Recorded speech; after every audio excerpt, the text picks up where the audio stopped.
The title, if you recognize the mythology, you probably recognize the mythology from the picture. Sisyphus was cursed to roll a rock uphill for all eternity, and basically he'd roll it up. If he'd be sort of 2 steps forwards, 2 steps back, he'd roll his rock up and it would knock him back, and he'd just do it over and over and over again. And that's kind of how this market's felt for the last few months. 2 steps forward, 2 steps back. Sometimes it was 5 or 6 steps back. But there's just sort of been this, after the market came off a lot, we've had this oscillation. I still think there's probably a lower low in store in the next couple of months. I don't think that's guaranteed. A lot's going to depend on the metrics that come out in the next couple of months. I mean, Tuesday CPI report's going to be pretty important. I'm not sure, and I apologize. I mean, this slide deck should be available to all of you online, because this one's actually way wordier than normal for me. But I mean, basically, I've been saying for months that I didn't really understand why Wall Street didn't simply take Powell at his word. I mean, he said over and over and over and over again, I'm going to raise rates. I'm going to raise rates until I get inflation down into the band that the Fed is comfortable with. And if I got to break a few things along the way, oh well. He said it for months. Wall Street didn't believe it. I mean, ironically, they really didn't believe it until Jackson Hole. He gave his speech there at the Central Bankers Convention, and finally it seemed like Wall Street went, oh, like you actually mean it. The problem, of course, if you still don't really know what he means, I mean, I don't blame Wall Street for being a bit cynical about this, because I think everyone agrees, we're all expecting the CPI number to come off a fair amount in the next couple of months. I would be surprised if the year over year doesn't drop like 1% this month. I would be quite surprised. That said, I think what everybody needs to understand, and again, he referenced this at the last FOMC meeting. He also referenced it in Jackson Hole and several other FOMC members. They keep referencing the 70s, and the reason they reference the 70s, and I'll just throw this chart up here. That's a very long-term CPI chart. The area that I've circled is sort of the 70s. The initial inflation push was almost certainly due to deficit spending, basically because of Vietnam. That's also what ultimately drove the U.S. to go off the gold standard. And they kept spending, and it's widely acknowledged now that the Fed probably made a mistake in the mid-90s. And this wasn't Volcker, this was before Volcker came along.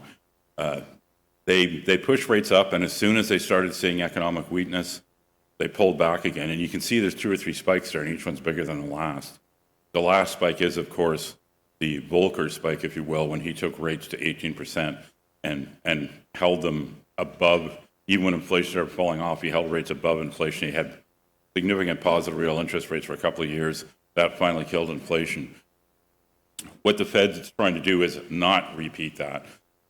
That's why they keep saying we need to get it down into our comfort range, and we need to see it there for a while. So basically what they're saying is, and they don't know themselves, but they're going to take rates at 3.5%, 4%. They might go past 4%. I don't think they go past it much.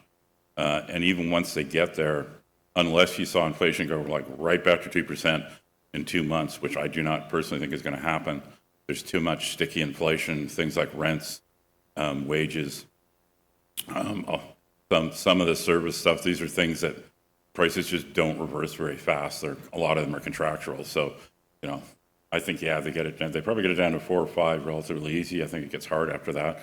And they're basically saying we're going to hold rates until we think it's killed off. And could be 6 months, could be a year. I'm a little skeptical about that myself, but, I've been saying for months to readers, like, the base case has to be what they're saying. I'm not going to try to read their mind. If they're saying this, I'm going to assume they mean what they say. So that being the case, and they're basically saying that, they're looking for internal measures of recession. I mean, if you look back, I mean, of course, Q1, Q2, if you take the official numbers, U.S. was in a recession. I don't think it was ever in a recession. I don't think it's in one now.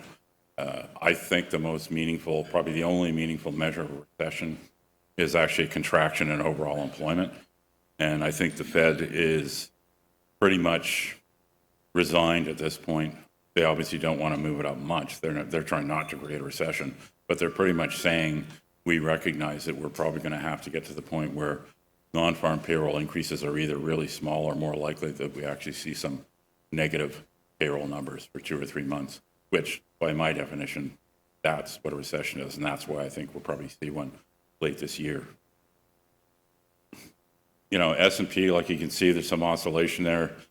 People, you know, once numbers started to turn ugly, inflation just went higher and higher. People started worrying about, you know, basically going into a recession. Then you had the official numbers.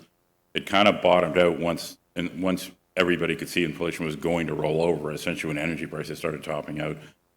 And really, you saw that, and I think it's a bear market rally until late August. But then, you know, everybody listened to Jackson Hole, and then they started seeing numbers that were strong. And right now we're in this bad news is good news market where strong numbers are going to be bad for the market. You know, strong economic readings will be a negative until this is resolved, because Wall Street's worried about him doing too many rate increases. So if there's a really strong payroll report, or if there's a great retail sales number, the market will go down. It's not going to go up on that stuff. It'll go down. And I'm not talking about a crash. I think we see a lower low, but I'm not expecting anything that dramatic. And if you look at this is a set of curves. This is basically the yield curve. The lowest one is a year ago, and then as you go higher, it's a month ago, a week ago, and a couple of days ago. And you can see that his talks and all the they've been trotting at every FOMC members. It's helped. The whole yield curve has shifted up, which basically means the bond market has started to believe that they are going to push rates the way they say they will. Right now, the top line, you see that's from a couple of days ago. The top reading there's still only like 3.5%. Maybe that's where it stops. I got a feeling it probably goes higher than that. So I would argue that Wall Street still hasn't really priced it in. There's a lot of people running around looking at the way the curve is sort of inverted from 1 year to 10 year. That's got a lot of people flipping out, but yes, a yield curve inversion is one of the most accurate predictors of recessions, but they do show up more often than recessions. They probably predicted 10 of the last 8 or something. And in this particular case, because you get the Fed telling you they're going to raise rates by a couple of percent, that's really what's pushing up the short end of the curve. So although I personally think there's a mild recession coming, I don't read as much as the bond market seems to be into that inversion. Plus, it's not technically a full inversion. If it was a full inversion, the short rates would be way up. It would basically be a down slope the whole way through, which it isn't. Then, of course, we get to this thing, this little beastie. Thanks to the Fed, thanks to the whole yield curve in the U.S. sloping upwards, thanks to Europe being a shit show, and looking like it's going to be one for a while, thanks to the Bank of Japan steadfastly maintaining yield curve control. You basically had people selling pretty much everything else and buying dollars. The dollar is probably the best bull market this year. You can see that's a big move. It's gone from 95 to 110. That is a big move in 8 months for the world's reserve currency. A 15% move is a huge move. Right now, if you look across the landscape, it's hard to see what stops it. I know it's basically accepted wisdom now that the U.S. dollar is just going to keep going up.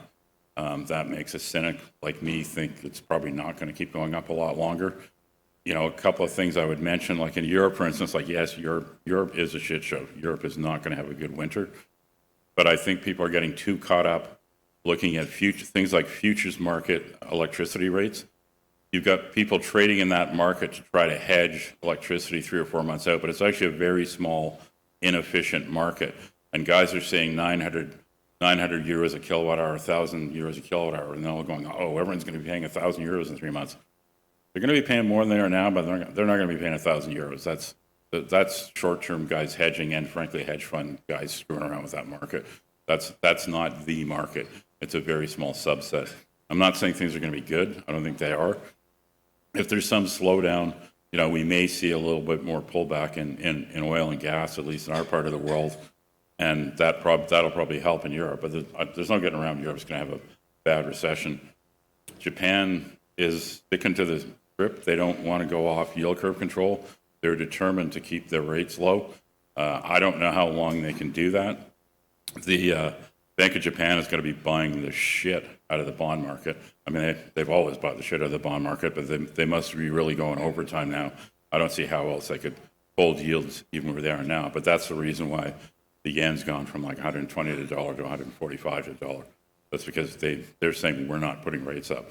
So at some point that's going to hurt them. And by the same token, at some point, the US dollar, and we're probably there already, it's getting to the point where it will hurt export earnings.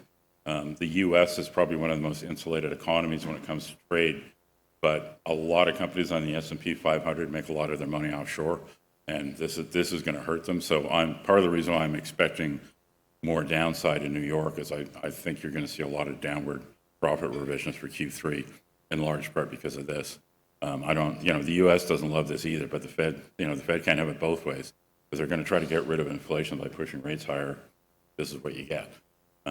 There's nothing they can do. I personally think we might be seeing a top rate now. A lot's going to depend on probably the ECB. I mean, they did move their rates up 75 basis points, which they sure as hell were not planning to do 3 months ago or 6 months ago. But they're so worried about their inflation just getting out of control because of energy prices. But their economy is weak. I don't know how far they can push it, but the euro is the biggest second part of the currency basket. So if they keep pushing rates higher, that may actually help the U.S. dollar top out, and it will top out down the road. It's not going to happen right away. And of course, the mirror image, if you will, of the dollar is the poor benighted gold market. And really, with gold, as I've said for years, it's not so much interest rates as real interest rates. And if you look at this chart, when inflation was climbing very quickly and rates weren't moving that much, you started getting very negative interest rates. That's why gold went through the roof. Then, of course, it also had that one or 2 day wonder once the Ukraine war started. Since then, with the Fed starting to push rates and inflation topping out, you saw basically real interest rates go from negative 2%. They're now about positive 0.5%. That's one of the things that's hurting gold. The fact that dollar is going through the roof is obviously hurting gold because it's traded in dollars. Where's the bottom? I'm hoping we just saw it.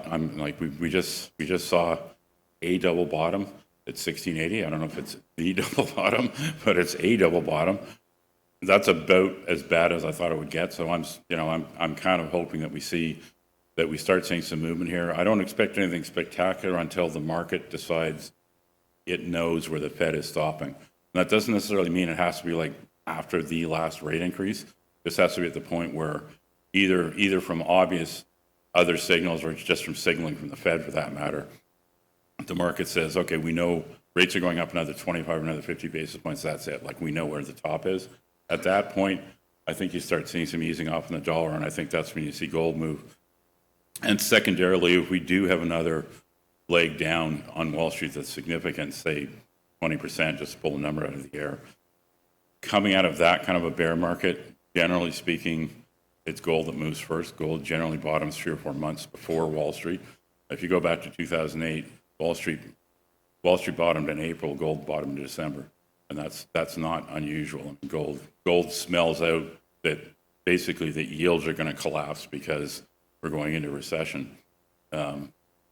This one's trickier because we've got this Fed that really wants to stamp out inflation. So it really comes down to the intestinal fortitude of the FOMC. Like, are they going to hold the line and wait until they know inflation's dead for 6 months? Are they going to freak out if we suddenly start seeing, losses in jobs and crappy retail sales and yada, yada, yada? I don't know. I don't think they know, honestly. I would think if things get ugly, they would probably pull the trigger and maybe not start cutting, but at least stop raising. But it really comes down to reading their minds, and I really don't think they know yet. One other thing, I'm just using copper as sort of a proxy for all base metals. I mean, obviously copper got whacked a bit here. It bottomed out in July. I mean, what interests me about the base metals in general is, keep in mind, commodities in general, metals, all of this stuff, most of the reference trading happens on futures markets. So there is a spot market, but basically the prices most people see is the nearest term futures contract. And yes, those markets can get screwed around with. Yes, people can just go in and do naked shorting and all that kind of stuff. But you can't discount if we got a bunch of really ugly economic readings that you would see traders just whack down copper, whack down zinc, whack down iron ore, you name it, and hoping to basically hoping to close it lower on a short. We could see that, but I find it very interesting that one, Europe's doing terribly. Two, China's not having a good year at all. Aside from the COVID stuff, their growth numbers are not good. But by the same token, if you look at virtually any base metal, the inventories just keep dropping and dropping and dropping. By and large, they're at very low levels already. And this has already given some slowdown. I find it quite interesting. Plus, the other thing that's happening because of power costs in Europe, you've already seen 3 or 4 smelters close. You'll see more if the power costs go to anything like the numbers people are worried about. It just doesn't make economic sense to run a smelter with power costs that high. It is the number one cost if you're a smelter, and it's an enormous one. So, energy prices double, triple. Zinc mines don't produce zinc metal, they produce zinc concentrate. Most copper mines don't produce copper metal concentrate. No smelter, no metal. So I'm really not that worried about seeing a big buildup in inventories and stuff. I don't think we're going to see a huge amount more downside on base metals, and I think they're going to come, whatever this ends up being through the end of this year, I think they probably come out of it fairly fast and fairly hard. And I'm very, very comfortable with the long term when it comes to base metals. I think base metals are going to have a great decade. And this is something I just wanted to throw up. This is a chart that's kind of been making around the last few days. I wonder it would be good, but basically, this has what this guy's done is he's taken 3 commodity triggered recessions, and by his definition, and it's basically 71. What was it? Sorry, 73, 80, and 90. Those are basically all oil spikes. In 1973, most of you don't remember, but anybody who was around then, it was a pretty big deal. Oil went up a couple of $1,000%, and that's, the recession was baked in the cake. So they took 3 of these, and they basically took the big commodity indexes, they averaged everything out, and then they set it to a scale where 100 equaled what the commodity index was at the day the recession officially started, which is not, you don't know until a year later. The HRA actually dates recessions. I won't bore you with the details since I'm almost out of time. But what's interesting here is you see this small commodity spike on the left side. That's what starts the problem. Growth slows, commodities sell off. What have we seen for the last few months? But as soon as the easing starts and basically the financial tightening ends and the loosening starts in this kind of a cycle, commodities start moving then. Essentially, they start moving not at the end of the recession, but at the start of the recession. Commodity complex actually rises through the recession.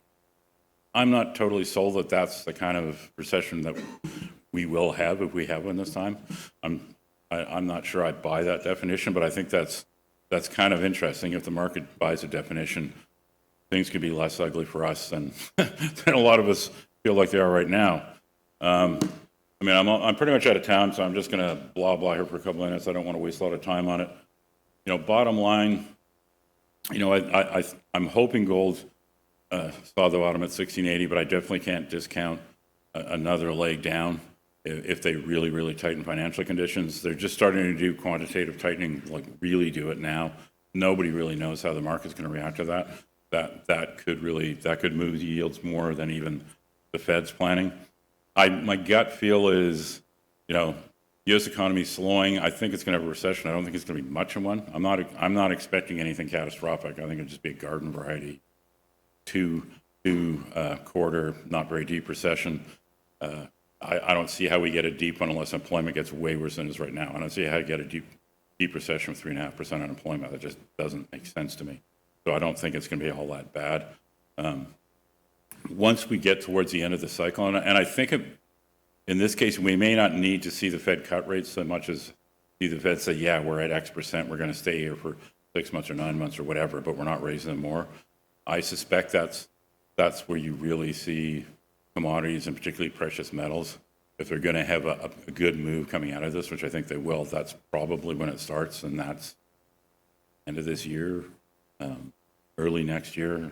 I mean, whatever the Fed's going to do, I think they will have done it by probably the January meeting, I would think, unless they really just can't get inflation down. And that's one other thing. I don't have time to talk about it, but two things I'll mention is, you know, my gut feeling here, whatever's going to happen, if it's going to be something nasty, it's probably going to happen before year end.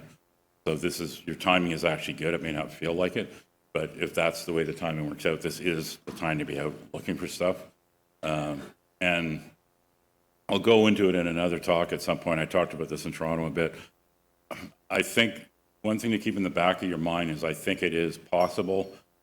It's still not the most likely scenario, but I do think it's possible that this is not a cyclical change, it's a secular one, that we will actually go from the 40 years of falling interest rates, bond market chart of truth, just doing this from 1980 to 2020. That might be over. I mean, you can look at a long-term bond chart and make the argument that trend's already broken. It's not very much or very long break yet, so it could still just reverse in the next 3 or 4 months if inflation drops like a rock. But we could be back into a period where there's 2 or 3, 4% inflation, nothing nasty, but real inflation and higher bond yields, and basically the opposite of the market we've had for the last 40 years. And if that's the case, you're smart to be looking for stocks because that's a stock picker's market. That's a commodity market. That is a market that will make a lot of the world's most famous investors look really stupid because everything they've done in the last 30 years won't work in that. So just, you know, I'm not saying we're there yet, but to my mind, that's an increasing possibility. So just keep in the back of your mind, this might be a secular change, cyclical, which would be good for us because what I'm talking about is good for commodities, and I'm not talking 2 years, I'm talking 30. Like, it would not be a short-term thing.